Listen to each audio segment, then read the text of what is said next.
CM Revanth Reddy London పర్యటన ముగించుకుని హైదరాబాద్ కు చేరుకున్నారు. ఈ క్రమంలోనే సొంత పార్టీలోనే కొందరు ప్రముఖ నేతల నుంచి వస్తున్న విమర్శలు, ప్రకటనలు తీవ్ర రాజకీయ దుమారం రేపుతున్నాయి.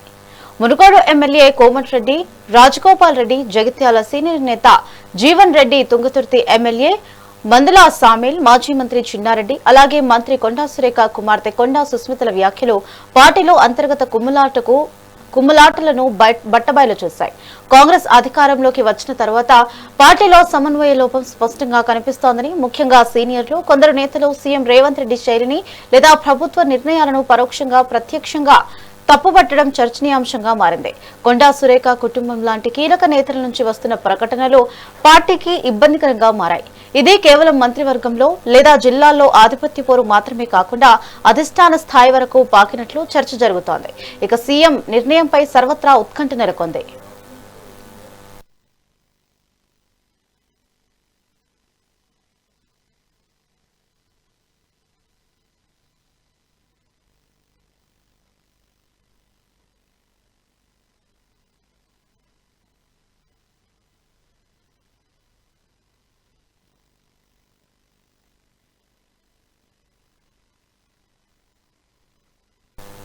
ఇక ఇదే అంశంపై మనతో మాట్లాడడానికి ఉన్నారు ప్రముఖ రాజకీయ విశ్లేషకులు బండారు రామ్మోహన్ రావు గారు. సార్ నమస్తే అండి.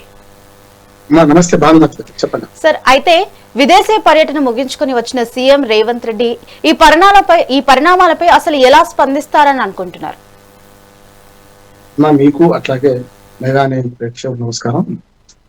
వెంకట వేమన పద్యం ఉంటుంది, కాలిలోని ముళ్ళు కంటిలోని నలుసు, చెప్పులోని రాయి చెవిలోని చోరీగా, ఇంటిలోని పోరి ఇంటింత కాదయ్యా విశ్వదాభిరామ. ఈ నాలుగిటి కంటే సోషల్ గా కాళ్ళు ముందెరిగితే ఇప్పుడు బయటకు పోతే ఇలాంటి వాళ్ళకి ఎరిగితే మామూలుగా మేము వ్యవసాయదారులు ఇంకా కాళ్ళు ముందెరిగితే ఎంత కష్టం, కంట్లో నలుసు పడుతుంది మేము కూడా, కంట్లో నలుసు పడితే ఎంత కష్టం, చెప్పులో రాయి ఎరిగితే ఎంత కష్టం, అట్లాగే చెవిలో జోడిగా పడుతుంది ఎంత కష్టం. అంతకంటే అన్ని కష్టాల కంటే పెద్ద కష్టం ఇంటిలోని పోరు ఇంటింత కదా. ఇంట్లోని పోరు అంటే అది సంవత్సరాల్లో కావచ్చు, రాజకీయాల్లో కావచ్చు. అందుకని ఇవాళ ఇంటిలోని పోరుతో అంటే కాంగ్రెస్ కలహాల కాపురం కొనసాగుతుంది. ఇది కొత్త కాదు, కాంగ్రెస్ వాళ్ళకి ఏమి కొత్త కాదు. కానీ మితి మించిపోయింది, శృతి మించిపోయింది. శృతి మించి రాగానే పడేదాన్ని, ఈ శృతి మించి రాగానే పడేదాన్ని ఇప్పుడు దీనికి కాయకల్ప చికిత్సలతో లాభం లేదు, ఆపరేషన్ అంటే ఇంకా శస్త్రచికిత్సనే మార్గం అని అధిష్టాన వాళ్ళని అనుకుంటుందా ఎట్లా అని చూడాలి. ఒకటి, రేవంత్ రెడ్డి గారు వచ్చేదాకా మాత్రం 20 మంది ఎమ్మెల్యేలు ఎమ్మెల్సీలు కలిపి 20 మంది దాకా బీంపులు, తర్వాత ఒక్కరిద్దరు మంత్రులు మాత్రం, అది కూడా మనకు విలేకరులు పోయి అడిగితే చెప్పారు, కానీ డైరెక్ట్ గా మంత్రులు కల్పించుకొని ఈ విషయంలో జోక్యం చేసుకోవాలి. పిసిసి అధ్యక్షుడు ఎట్లాగా ఉన్నాడు, రేవంత్ రెడ్డి వచ్చినా చూసుకుంటాడు అనుకున్నాడు. ఆయన మార్గాల్లో ఆయన కొందరు హెచ్చరిక చేసినట్టు, కొందరు పతినాడు రకరకాలుగా చేశాడు. క్రమశిక్షణ సంఘం కూడా అట్లాగే ఉన్నాడు. ఎందుకంటే నా ఉదాహరణ ఇది అన్నట్టు కొంత బ్యాలెన్స్ మెయింటైన్ చేస్తూ చూద్దాం ఏం జరుగుతుందో, ముఖ్యమంత్రి వచ్చినా చూద్దాం అంటే ఇప్పుడు ఏమైందంటే అన్ని తానే అన్నయ్య అన్నిటికీ నడిపిస్తున్న రేవంత్ రెడ్డి గారు ఇప్పుడు దీన్ని కూడా బాధ్యత వహించాల్సి వస్తుంది కదా. మంచికి నేనే, ప్రతిదానికి నేను, నా ప్రభుత్వం అని అంటున్నాడు కదా. మా ప్రభుత్వం, మన ప్రభుత్వం అని ఇక్కడ అంటలేదు. అట్లాగే కాంగ్రెస్ నాయకులు కూడా మా ముఖ్యమంత్రి అంటున్నారు కానీ మన ముఖ్యమంత్రి అంటలేదు. దాంతో ఏమవుతుందంటే గతంలో ఉన్న ఆ సామరస్యం అన్ని పోయినాయి. అంటే ఒక కాంగ్రెస్ పార్టీకి ముఖ్యమంత్రి ఉంటాడు, మనకందరికి ముఖ్యమంత్రి వేరే ఉంటాడు కాదు. కానీ మనకి ఏమైందంటే నేనే అన్ని చేస్తున్నా అనే ఒక అహంభావం పెరగడం వల్ల ఇప్పుడు రాజకీయాలు ముఖ్యంగా పార్టీలో కూడా ఇట్లాంటి అసమ్మతి గళాలు వినిపిస్తున్నాయి. ఒక్కరు కాదు, ఇద్దరు కాదు. మొదట్లో పిసిసి అధ్యక్షుడిగా ఆయన వచ్చినప్పుడు కోమటిరెడ్డి వెంకటరెడ్డి గారు డైరెక్ట్ గా 50 నుంచి 100 కోట్ల రూపాయలు నువ్వు ఒక లంచం ఇచ్చి వచ్చినావు అన్నది. ఎవరికి లంచం ఇచ్చినట్టు? సోనియా గాంధీకా, ప్రియాంక గాంధీకా, రాహుల్ గాంధీకా, లేకపోతే ఖర్గేకా? అటువంటి తీవ్రమైన ఆరోపణలే వాళ్ళు పట్టించుకోలే అప్పుడు అధిష్టానం. అట్లానే అదే కోమటిరెడ్డి వెంకటరెడ్డి గారు ధిక్కారస్తారు ఎక్కడి నుంచి వస్తుంది చూడండి. పిసిసి అధ్యక్షుడిగా రేవంత్ రెడ్డి అయినప్పటి నుంచి మొదలుపెట్టి ఆయన కొందరిని కలుపుకపోయి ఇంత గెలిచి రచ్చగెలవని మొదలు జారారెడ్డి గారికి వెళ్ళారు, విహెచ్ గారి దగ్గరికి వెళ్ళారు, అట్లాగే జగ్గారెడ్డి లాంటి వాడిని కూడా తమ్ముడని పీపించుకున్నాడు. ఇట్లా అందరినీ చేశారు కదా అన్నాన్ని. అట్లా చూసుకుంటే మొత్తం మీద ఇంటే గెలిచాడు. ఇది రచ్చ గెలవాల్సి ఉండే అనుకున్నప్పుడు ముఖ్యమంత్రి అయ్యి ఈ రచ్చ గెలవడానికి కొంచెం విఫలం అవుతున్నాడు. మళ్ళీ ఇప్పుడు ఇంటిలోని పోరు మళ్ళీ మొదలైంది.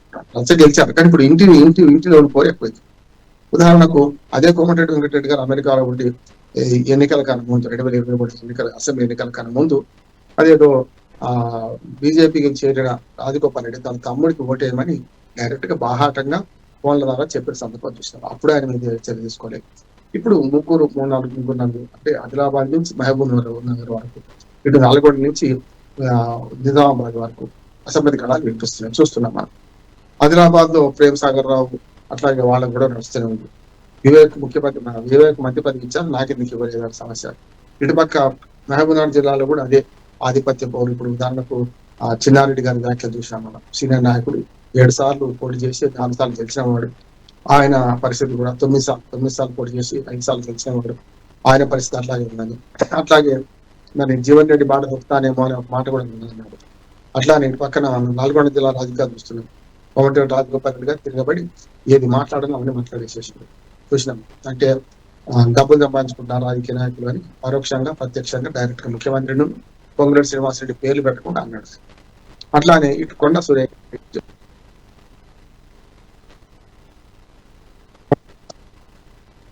ఎపిసోడ్ నడుస్తుంది.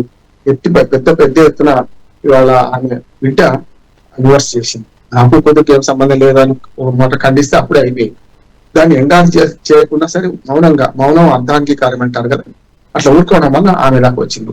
ఆయన మీద చాలా ఆరోపణలు గతంలో కేటీఆర్ సమంత కంట పెట్టినప్పుడు అట్లాగే చాలా సార్లు దూందూపుగా పోయిందని ఉన్నది.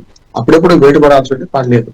ఇప్పుడు ఏమొస్తుందంటే కాంగ్రెస్ పార్టీలోనే అగ్రవర్ణమైన రేట్లు ఇతరులు తప్పు చేస్తే ఒక న్యాయం, దళితులు లేకుండా బీసీలు తప్పు చేస్తే ఒక న్యాయం అనే మాట ఇప్పటికే వచ్చేసింది.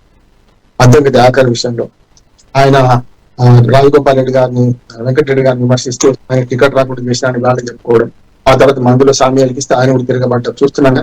నేను టికెట్ ఇచ్చిన వాళ్ళే నా మీద మాట్లాడుతున్నారని మాట రాజగోపాల్ రెడ్డి అన్నాడు. అంటే వాళ్ళ పరిస్థితి ఆయన. అట్లానే మనం కత్తి వెంకటస్వామి గారి మీద క్రమశిక్షణ చర్య తీసుకోవడం. అంటే ఇట్లా చూస్తే దళితుల మీద పేదల మీద అట్లా చింతపడి నవీన్ మన తిరుమల నవీన్ అంటారు, తిరుమల మల్లాన్ని అంటారు కదా, ఆయన మీద కూడా సస్పెండ్ చేయడం పార్టీ నుంచి ఇవన్నీ చూస్తే మనకు అర్థమవుతుంది. అంటే దళితులు పేదలు లేకుంటే బీసీల పట్ల ఒక న్యాయం, అగ్రవర్ణాలు అందులో ముఖ్యంగా రేట్లు ఏం చేసినా కూడా తప్పులేదు అనే పరిస్థితి పోతుందా అనే మాట అధిష్టానం మధ్య అంత మీద వినిస్తున్నాం. ఈ స్థితిలో ఇప్పుడు ముఖ్యమంత్రి గారు ఇవాళ ఉదయం హైదరాబాద్ దిగారు. ఇప్పుడు మరి నిర్ణయం ఆయన ఏం చేస్తాడు. చాలా మంది సీనియర్ నాయకులు నేను చూస్తున్నాను, గమనిస్తున్నాను. ఎవరు కూడా ఇందులో గుమ్మరంగా ఉంటున్నారు. అటు రేవంత్ రెడ్డి సమర్థిస్తలేరు, ఇటు కొండా సురేఖను కానీ రాజగోపాల్ రెడ్డిని కానీ లేకుంటే చిన్నారెడ్డి సమర్థిస్తలేరు. బ్యాలెన్స్ గా ఉన్నారు. సమస్య సృష్టించింది ఆయన పరిష్కరించుకుంటాడు అనే మాట అంటున్నాను. ఈ మాట ఎందుకు అంటున్నానమ్మా భానుమతి, సమస్య సృష్టించింది రేవంత్ రెడ్డి ఎందుకు అంటున్నానంటే తానే అన్నయ్య నడిపేయడం కాకుండా వచ్చే ఎన్నికల్లో ఎవరు టికెట్ ఇస్తాము అనే మాట కూడా ఆయన పరకాల సభలో మాట్లాడాల్సి లేకుండా అంటున్నాడు. అంటే కొన్నిసార్లు వాచాలత్వంతో మాట్లాడడం వల్ల ఏమైంది, వచ్చే ఎన్నికలు దేవుడు అడిగి ఇప్పుడైతే బాగా చేస్తున్నాడు రేవూరి ప్రకాష్ రెడ్డి గారు, బాగా ఉన్నది, మంచి అభివృద్ధి చేస్తున్నారు అని చెప్తే సరిపోయింది. ఆ పక్కన అదే జిల్లాకు చెందిన మంత్రి అట్లా గతంలో పరకాల ఎమ్మెల్యేగా పనిచేసిన కొండా సురేఖ ఆ మీటింగ్ అలిగి రాలేదు కదా, హైదరాబాద్ ఉండి కూడా రాలేదు కదా. రానప్పుడు ఎందుకు జాగ్రత్తగా మాట్లాడాలి. పరోక్షంగా ఒక నిరసన వ్యక్తం చేస్తున్న సందర్భంలో కొండా సురేఖ వ్యతిరేకంగా పరకాల సీట్ మీదే మళ్ళీ మేమే ఇస్తాం టికెట్ అంటే నువ్వెవరు ఇస్తందుకు అని మాట వచ్చింది కదా, సిడబ్ల్యూసీ నిర్ణయం చేస్తుంది కదా అనే మాట వస్తుంది. కనుక ఇప్పుడు ఏమైందంటే దాని నష్ట నివారణ చర్యలు తీసుకోవడానికి రేవంత్ రెడ్డి బృందం చేయని ప్రయత్నం లేదు. ఒక 45 మంది పైగా ఎమ్మెల్యేలు ఫోన్ చేస్తే 15 మంది ఎమ్మెల్యేలు వచ్చింది. ఏది రేవంత్ రెడ్డికి అనుకూలంగా, కొండా సురేఖ వ్యతిరేకంగా 5 ఎమ్మెల్సీ మాత్రమే వచ్చింది. తర్వాత విప్ల సంగతి ఏంటంటే విప్లకు 3 వచ్చిండ్రు. తర్వాత మంత్రుల సంగతి ఇప్పటికి మంత్రులలో ఒక్క వాకిటి శ్రీహరి మన లక్ష్మణ్ కుమార్ తప్ప మన చుప్పదండ ఎమ్మెల్యే ఆయన ఒక్కడు తప్ప ఇప్పటికి ఎవరు స్పందించలేదు. చూసాం కదా మనం. అంటే మనకు అర్థమవుతుంది ఏంటి, దీన్ని బట్టి రేవంత్ రెడ్డికి ఎంత మంది అంటుందో తెలుసుకోబోయింది. అది మనకు అర్థమవుతుంది. 66 మంది ఎమ్మెల్యేలు 20 మంది కంటే ఎక్కువ లేరు, సమస్య అయిపోయింది. కనుక ఇప్పుడు బల ప్రదర్శనకు వచ్చింది ఇది. దీనివల్ల ఏమవుతుంది అంటే రేపు పొద్దున ఇప్పుడు చర్య తీసుకుంటే కొండా సురేఖ ఎమ్మెల్యే కాదు, రాజగోపాల్ రెడ్డి మీద, చిన్నారెడ్డి మీద, ఇంకా తిరగబడ్డ ఎవరి మీద తీసుకోవాల్సిన అవసరం ఉంటది అనే మాట వస్తుంది. కనుక ఎమ్మెల్యేలు ఎమ్మెల్సీలు అందరూ కూడా ఒక ప్రశ్న అడిగితే వాళ్ళనే చెప్పారు, వాళ్ళు కూడా తప్పు చేసిండు, కొండా సురేఖ తప్పితే కదా వాళ్ళ మీద చర్య తీసుకోవాలి. ఏం చేస్తారు అధిష్టానం దృష్టి తీసుకెళ్లి ఇప్పటికీ మీనాక్షి నటరాజన్, మరి అధిష్టానం ఏం సందేశం ఇస్తుంది, ఈయన వచ్చింది కనుక ఏమైంది. ఆగస్టు సంక్షోభం గతంలో అనుకున్నాం, ఇప్పుడు ఆగస్టు సంక్షోభం కాంగ్రెస్ పార్టీలో ఉందని అనుకుంటున్నాడు. అయితే సార్ ఇంకోటి ఏంటంటే క్రమశిక్షణ రాహిత్యాన్ని సహించబోమని సంకేతాలు ఇస్తున్న నేపథ్యంలో అసమ్మతి నేతలపై వేటు పడబోతోందని అంటారా? కష్టమే అంటుంది. ఈ స్థితిలో అసమ్మతి నేతలపై వేటు పడాలంటే ఎంతమంది మీద వాళ్ళ 10 మంది మీద ప్రధానంగా ఇప్పుడు చిన్నారెడ్డి వివరణ ఇచ్చిండు, నేను అధిష్టానం ఎందుట్లే సోనియా గాంధీ రాహుల్ గాంధీ వద్ద దేవుళ్ళు అని మాట్లాడుతున్నాడు ఆయన. అట్లానే రాజగోపాల్ రెడ్డి అది తగ్గేదే లేపమంటున్నాడు. కనీసం చిన్నారెడ్డి అయినా కనీసం వివరణ ఇచ్చాడు. ఆ వివరణ కరెక్టా కాదా తర్వాత సంగతి మేఘారెడ్డి గెలుస్తాడు. మేఘారెడ్డి గారు కూడా అదే మాట అంటున్నాడు, ఆయన వివరణ బట్టిదే ఆయన సరిగ్గా వివరణ ఇవ్వలేదు. ఇటు పక్కన రాజగోపాల్ రెడ్డి తగ్గేది చెప్పమంటున్నాడు కదా, ఇప్పటికి దాని మీద కట్టుబడి ఉన్నా అంటున్నాడు. దాన్ని కట్టుబడి ఉన్నాడని చెప్పి ఇంకొక ఆయన మధ్యన కాంగ్రెస్ పార్టీలోనే మనకు ఈ అనిరుద్ధ్ రెడ్డి వస్తుంటాడు, జడ్చల్ ఎమ్మెల్యే. ఆయన మాట్లాడి రాజగోపాల్ రెడ్డి సింగిల్ గా సింహం వస్తుంది, సింగిల్ గా పోరాట యోధుడు అని అన్నారు ఇలా. ఇప్పుడు ఆయన మీద చర్య తీసుకుంటారు అంటే, ఇప్పుడు అసమ్మతి దళం వినిపించిన ఆయన మద్దతుగా ఒక ఎమ్మెల్యే నిలిచింది కదా, మరి ఆయన సంగతి ఏంటి? అట్లా ఇటు పక్కన కొండా సురేఖనేమో నా బిడ్డ చేసిందని నన్ను ఎందుకు అంటారు, ఆమె నాదే ఇంట్లో వండుకుంటూ ఒకే మన గృహాలు వండుకుంటూ ఎట్లా రేపు పొద్దున అది కనీసం నాకు బిడ్డతో నాకు సంబంధం లేదు, ఆమె రాజకీయ అభిప్రాయాలు ఆమె నాకెందుకు సంబంధం అని ఒక మాట ఆమె అంటే ఉంటుండే. కానీ ఇప్పుడు వివరణ ఇచ్చినప్పుడు చాలా పొలైట్ గా వివరణ ఇచ్చింది ఆమె. నాకు ఆమెకి ఏం సంబంధం లేదు, ఆమె కాంగ్రెస్ పార్టీ సభ్యురాలు కూడా కాదు, ఆయన ఏమనుకుంటే నేనేం చేస్తా అనే మాట వివరణ ఇచ్చారు. ఆ వివరణ సంతృప్తికరంగా లేదు అని అంటున్నారు. అట్లా నీకేమంటున్నారంటే, నా వివరణ పక్కన పెట్టి నా మీద అనవసరంగా దుష్ప్రచారం చేస్తున్నారు కదా, వాళ్ళ మీద ఏం చర్యలు తీసుకుంటారని ఉల్టా ఇప్పుడు కొండా సురేఖ మళ్ళీ ఒక లేఖ పెట్టింది పిసిసి అధ్యక్షుడికి. పిసిసి అధ్యక్షుడికి ఏమైందంటే, కరవమంటే కప్ప కోపం, మహిళం అంటే పాపం కోపం అనే పరిస్థితి అయింది. పిసిసి అధ్యక్షుడి జిల్లాలో కూడా అటు షబ్బీర్ అలీకి తనకు విభేదం ఉందని నడుస్తూనే ఉంది కదా, చూస్తున్నాం కదా. సుదర్శన్ రెడ్డి గారికి ఏదో అక్కడ మంత్రి ఇచ్చే బదులు ఒక సలహాదారుగా ఇచ్చి హోదా కల్పించిండు, కేబినెట్ హోదా. కానీ సలహాదారుగా ఏముంటది, మంత్రికి ఉండే విలువ ఏముంటది, గన్షన్ డ్యూటీ ఎట్లా ఉంటది అనే దాని మీద ఆయన బాధపడుతున్నారు. నిజామాబాద్ ఉమ్మడి జిల్లాకి ఇప్పటికి మంత్రివర్గం స్థానం లేదు కనుక మంత్రివర్గ విస్తరణ పేరు ఉంటా వీళ్ళందరినీ తీసేసి కొత్తగా ఇస్తారా అనేది చూడాలి. ఎందుకంటే ఒక మంత్రివర్గ విస్తరణలో ఒక కొండా సురేఖని బంద్ చేస్తే నేను చాలా మంత్రిగా పడతారు కదా. ఇంకో మాట కూడా అంటున్నాను అనుమతి ఏంటంటే, రేపు పొద్దున బీసీలను బలి చేస్తే అంటే రేపు తీర్మార్మలను కాసుకొని కూర్చున్నాడు అక్కడ. ఒకవేళ కొండా సురేఖ మంత్రి పదవి పోయిన తెల్లారి ఆమె బిడ్డ అందరు కలిసి తీర్మార్మల పార్టీలు లీడ్ చేయొచ్చు, చెప్పలేము. పోతాడు, అక్క నువ్వు రా అని పిలిస్తే తప్పనిసరి పోతాడు. ఇటు కాంగ్రెస్ లో చేరలేదు, బీజేపీలో చేరలేదు, ఇటు పక్కన బీఆర్ఎస్ నుంచి గతంలో వచ్చింది కనుక అక్కడ చేరలేదు. ఆమెకు ఏమున్నది రెండో మార్గం.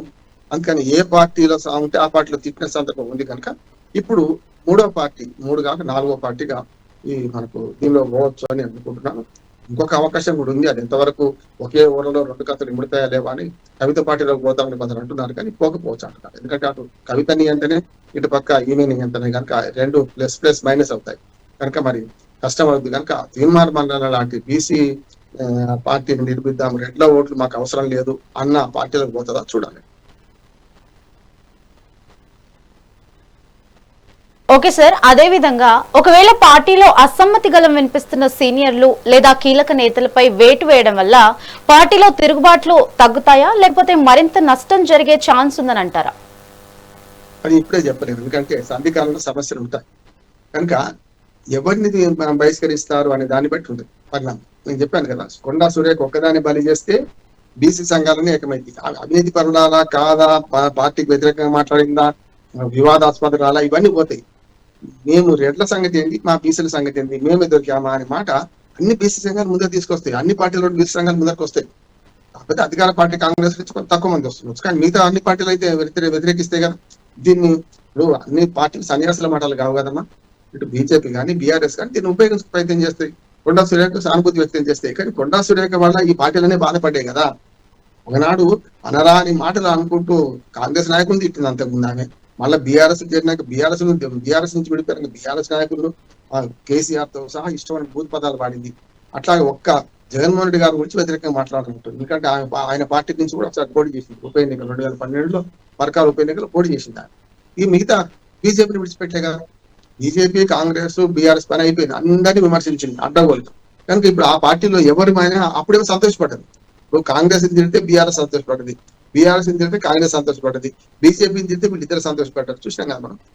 కనుక ఒకసారి ఇటువంటి ధోరణి ప్రోత్సహించడానికి ఏ పార్టీ అయినా సరే అది నష్టపోతుంది అన్నది మంచి ఉదాహరణ. 3 పార్టీలు మంచి ఉదాహరణ. బీజేపీలో పోకపోవచ్చు కానీ బీజేపీ నాయకులు తిట్టింది కదా, కానీ ఇప్పుడు బీజేపీ నాయకులు తిట్టిన పార్టీకి అది పోదు కదా. అందుకని ఏమంటున్నానంటే, కొండా సురేఖ ఎక్కడున్నా వైర్ బ్రాండ్ అంటారా ఇంకేం పేరు పెడతారా మొత్తం మీద తాను ఉన్న పార్టీని విమర్శించడానికి ఏమి సంకోచించదు. రాజకీయ వ్యూహాన్ని మార్చుకుంటది. ఇది కాకపోతే ఇంకోటి ఉంటది. అట్లా నిలుస్తున్నది గెలుస్తున్నది. ఒక 3-4 నియోజకవర్గాల్లో మన వరంగల్ జిల్లాలో తన ప్రభావం గ్యారెంటీ ఉంటది.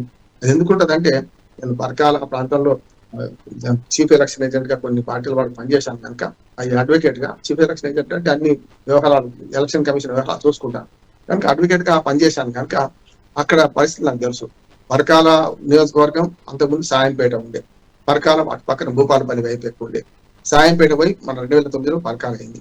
పరకాల నియోజకవర్గంలో పట్టుంటుంది ఆమెకు, అటు భూపాలపల్లి నియోజకవర్గం పట్టుంటది, ఇటు పక్కన ఇప్పుడు మన వరంగల్ ఈస్ట్ ఈ గెలిచిన ఎమ్మెల్యే అక్కడ కనుక ఈ 3 నియోజకవర్గం మీద గట్టి పట్టుంటది కనుక అందులో భాగంగానే డైరెక్ట్ గా వాళ్ళు ఇప్పుడు నవిపోదులు కాక నాకేసి అన్నట్టు కొండా సురేఖ కూతురు అంటుంది కదా, అవును మా నాన్న రౌడీ అయితే ఏమిటి అంటుంది కనుక ఈ అటువంటి వాళ్ళని మనం ఏం చెప్పలేము కనుక రాజకీయాల్లో రౌడీజం మనకి రాదు, రాజకీయాల్లో మంచిగా ఉండాలి అనే మాట పోయింది ఇప్పుడు కనుక కులము మతము ప్రాంతము భాష వీటి అన్నిటి తోడు ఇప్పుడు నేరస్తులే రాజకీయ నాయకులు ఎట్లా ఉంటుంది అనేది ఒక్క కొండా సురేఖ గురించి అంటలేదు, అందరి గురించి అంటున్నారు.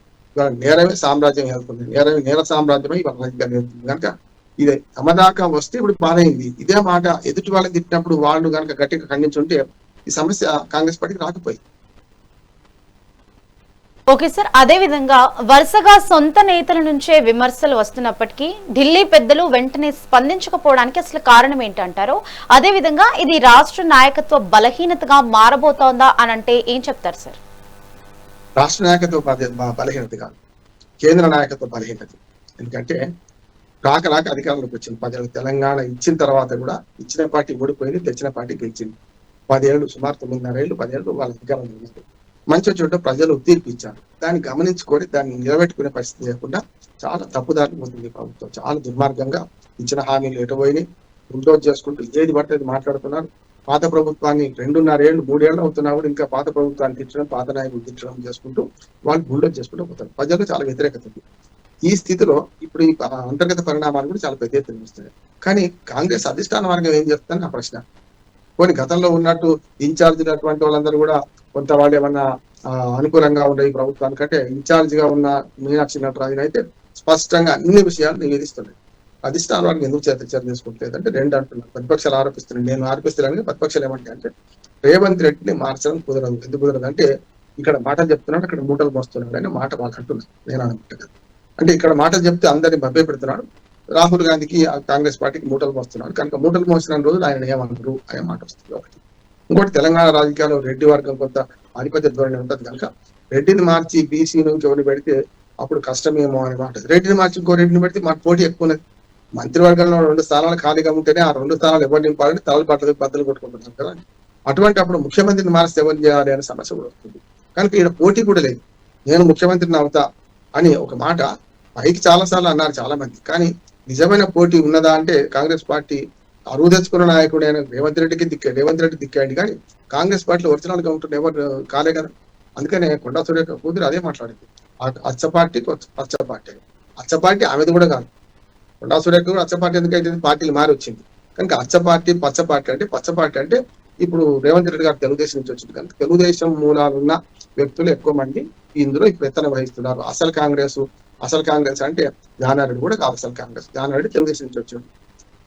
ఒక దామోదర్ రాజనరసింహ లాంటి వాళ్ళే హనుమంతరావు లాంటి వాళ్ళు ఏ పార్టీ ఒకటి ఈ పార్టీలో ఉన్నారు అంటే వాళ్ళిద్దరే కాదు, చాలా మంది అటువంటి వాళ్ళు ఉన్నారు. ఒక ఉదాహరణ చెప్తాను.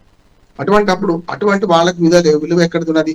ఒకనాడు ఉమ్మడి ఆంధ్రప్రదేశ్ ఉప ముఖ్యమంత్రిగా పనిచేసిన దామోదర్ రాజనరసింహ మామూలుగా మంత్రిగా ఉన్నాడు కదా, కనుక ఎక్కడ తిరగబడుతున్నాడు, ఇక్కడ మాట్లాడుతున్నాడు. అందుకని ఏమంటున్నానంటే ఈ మొత్తం తిరుగుబాటులో అధిష్టాన వర్గం తప్పు చేస్తుంది. అంటే ఇప్పుడు అగమించి అయ్యేదాకా అంటే ప్రమాద గంటకలు మోగినప్పుడే చేయకుండా ఇప్పుడు ఇంత మించికొచ్చిన తర్వాత ఎవరిని సస్పెండ్ చేయాలి, ఎవరిని ఉంచాలి అని దగ్గరికి వచ్చేవారికి అలా కొంచెం ఇబ్బంది పడుతున్నట్టు. అందుకని అధిష్టాన వర్గం ఎందుకు మారుస్తలేదు ముఖ్యమంత్రిని అంటే ముఖ్యమంత్రి రేవంత్ రెడ్డి తప్ప నేను కనుక పదంగా చెప్తున్నా, రేవంత్ రెడ్డి తప్ప కాంగ్రెస్ పార్టీలో కానీ ఇప్పుడు ప్రభుత్వంలో ఉన్న వాళ్ళు ఎవరు అర్హులై వాళ్ళు భావిస్తలేదు. నిజం కూడా అంతే అంటాడు. రేవంత్ రెడ్డికి ఉన్న చాతుర్యం, రేవంత్ రెడ్డికి ఉన్న మాటకారితనం, రేవంత్ రెడ్డికి ఉన్న ఆ కలగా వీళ్ళు ఎవ్వరికి లేదు. వీళ్ళందరూ కూడా ఏ జిల్లాకు ఆ జిల్లాకు పరిమితమైన వాళ్ళే. ఒక స్ట్రేచర్ నుండి ముఖ్యమంత్రి అవుదాం అనుకున్నాడు ఎవరు లేరు.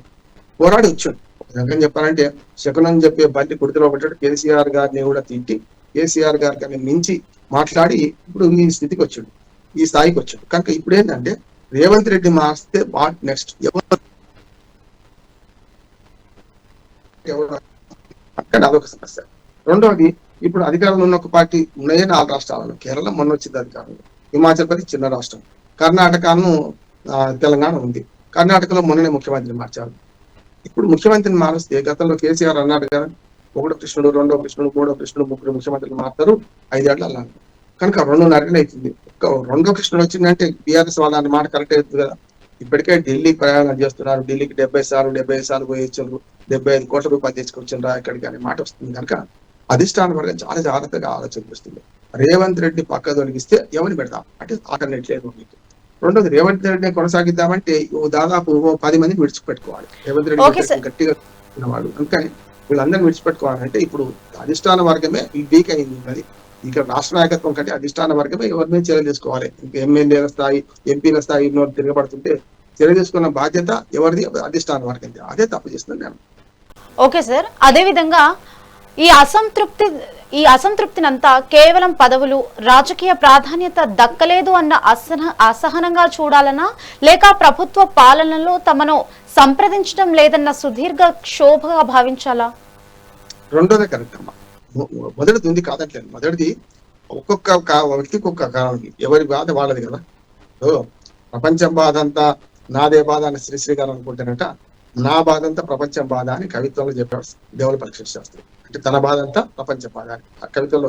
అట్లా ఇప్పుడు ఏమైందంటే మీరు అన్నట్టు తమ మంత్రి పదవులు రాలేదో, ప్రాధాన్యత ఎదగలేదో అట్లా తిరిగిపడి వాళ్ళు. రెండోది ఏంటంటే ఈ ప్రభుత్వం ఎటుపోతుంది, రేపు పొద్దున కాంగ్రెస్ పార్టీ భవిష్యత్తు ఉంటుందా ఉండదా, హామీలు ఇచ్చినా ఒకటి అమలు అయితే లేదు, డబ్బులు లేకుండా ఉన్నది ఎందుకు ఇచ్చినాం, అలవిగానే హామీలు ఎందుకు ఇచ్చినాం, రేపు భవిష్యత్తు ఏంది అని ఆలోచించడం రెండో. ఈ 2 రకాలు ఉన్నాయి. కాంగ్రెస్ పార్టీ కార్యకర్తలు ఇప్పుడు ఊళ్ళలో తిరిగే పరిస్థితి ఉందా?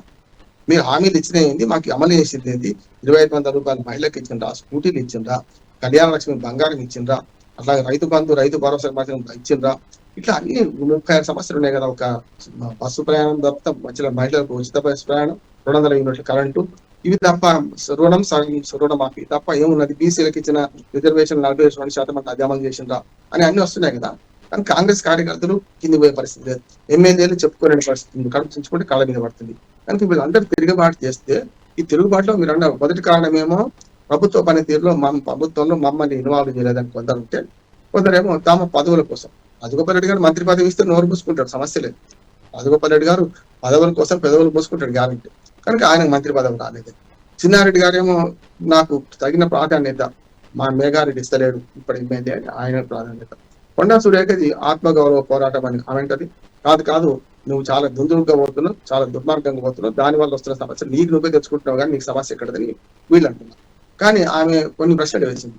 మనకు పోచారం మన పొంగిరెడ్డి శ్రీనివాసరెడ్డి అక్కడి నుంచి ఏదైతే మనకు మన ఖమ్మం జిల్లా నుంచి ఇన్ఛార్జ్ మంత్రిగా తనకుండి వరంగల్ జిల్లాలో పెత్తనం చేస్తున్నాడని, ఆఖరికి సమ్మక్క సారక్క జాతరల సందర్భంగా నిర్మాణాలు కొనసాగితే అన్ని ఆయన కాంట్రాక్ట్ ఆయన ఇప్పించుకున్నాడని, మళ్ళీ కమిషనర్లకి కూడా కమిషన్ ఆయన కాంట్రాక్ట్ ఇప్పించుకుంటే ఏమైతుంది, నాకు డబ్బులు ఎవరి వాళ్ళ కమిషన్ ఇస్తే ఏమన్నా మాట్లాడకపోదు, కనుక అది రాలేదని. అట్లానే యాదాద్రి మన గుడిది యాదగిరి గుట్ట గుడిది మన ట్రస్ట్ బోర్డు వేసిన దానిలో దేవాలయ శాఖ మంత్రి, జిల్లా మంత్రి మన పక్కనే. ఆ రకం కూడా ఆమెకి ఎలాంటి మనకు ఆమెకి ఇన్ఫర్మేషన్ ఇవ్వలేదని ఇట్లాంటివన్నీ ఉన్నాయి కదా. ఇవన్నీ కూడా ఆమెను ఆత్మగౌరవం మీద పోతున్నాయి. అంటే జిల్లాలో పెద్దలు చేస్తే పొంగులేటి శ్రీనివాసరెడ్డి గారు లాంటి వాడు, అట్లానే తనకు దేవాదాయ శాఖలో సరిగ్గా నిర్వహించుకోవడం, పాకిటి మన కడియం శ్రేయర్ లాంటి వాడు కూడా పోయి మరి దేవాదాయ శాఖ కమిషనర్తో కూర్చొని సమీక్ష చేయడం, ఎలాంటి అర్హత లేకుండా, ఎలాంటి హోదా లేకుండా, ఇవన్నీ కూడా ఆమె ముందు పెట్టింది. కానీ వాటి పరిష్కారం చూపించలే కదా. ఆమె ఎవరి మీద ఫిర్యాదు చేసిందో వాళ్ళందరినీ పిలిపించి వాళ్ళనే విచారించింది పిసిసి. కనుక ఇవన్నీ చూస్తే 3 రకాల వ్యక్తులు ఉంటారు. ఒకటి మీరు జరుగుతుందని, రెండోది పార్టీకి భవిష్యత్తు ఏంటి అనే ఆవేదనతో ఉన్న కార్యకర్త కూడా తిరగబడతారు. ఓకే సార్, చివరిగా ఏంటంటే వ్యతిరేక స్వరాలకు చెక్ పెట్టడానికి సీఎం రేవంత్ రెడ్డి అనుసరించబోయే వ్యూహం అసలు ఎలా ఉండబోతోందని మీరు అంచనా వేస్తున్నారు? ఇది ఒక పెద్ద జిలేబీ చక్కెర. అంటే మనము విధానం మొదలుపెట్టి బయటకు ఎట్లా వెళ్ళాలంటే రేవంత్ రెడ్డి తన చాణక్యాన్ని ప్రయోగిస్తాడు అనుకుంటున్నాను. ఖచ్చితంగా వేటు వేస్తే 3 మీద వేయాల్సిందే. ఒకటి చిన్నారెడ్డి, రెండోది శ్రీగోపాల్ రెడ్డి, మూడోది సురేఖ. అప్పుడు కొంచెం బ్యాలెన్స్ అవుతుంది. అది చేయగలుగుతారా? ఖచ్చితంగా రేవంత్ రెడ్డికి ఇష్టమే ఉంటుంది. ఎందుకంటే మేఘారెడ్డి రేవంత్ రెడ్డికి ఇష్టమైన ఎమ్మెల్యే, టికెట్ ఇప్పించి గెలిపించి తన సొంత జిల్లా. కానీ చిన్నారెడ్డి లాంటి సీనియర్ మన నాయకుడి మీద చర్య చేయగలుగుతారా అనేది ఉంటుంది. ఇక చిన్నారెడ్డి మినహాయిస్తే రాజగోపాల్ రెడ్డి అయితే పూర్తిగా రాజకీయ శత్రువే కదా ఎవరికి, మన రేవంత్ రెడ్డికి. అట్లా ఇటు పక్క ఇప్పుడు ఈమె మాట్లాడి కొండా సురేఖ కూడా రాజకీయ శత్రువుగా మారింది. కనుక ఇద్దరి మీద వేసి కొంచెం అంటే ఎప్పుడు తల్లి ఏం చేస్తామా, ఇద్దరు పిల్లలు గొడవపడి వస్తే పెద్దవాడిని ఒక దెబ్బ వేయదు. పెద్దవాడు భయపడాలంటే చిన్నవాడిని దెబ్బేస్తారు, చిన్న పిల్లవాడు. కనుక అమ్మోని దెబ్బ కొడితే పెద్దవాడు భయపడతారు కదా. ఇప్పుడు అట్లాగే కట్టర్ కాంగ్రెస్ అయిన మన చిన్నారెడ్డి గారిని పక్క తప్పించి నా అంచనా ఏంటంటే రాజగోపాల్ రెడ్డి మీద అట్లాగే కొండా సురేఖ మీద చర్యలు తీసుకుంటారు అనుకుంటున్నాను నేను. అప్పుడు రాజగోపాల్ రెడ్డి డైరెక్ట్ గా టీఆర్ఎస్ చేరిపోతాడు, కొండా సురేఖనేమో తీర్మార్ మన పార్టీలు చేస్తాను. నేను భవిష్యత్తు నేను జ్యోతిష్యం చెప్తున్నాను, నా అంచనా అది. చూద్దాం ఏం జరుగుతుంది.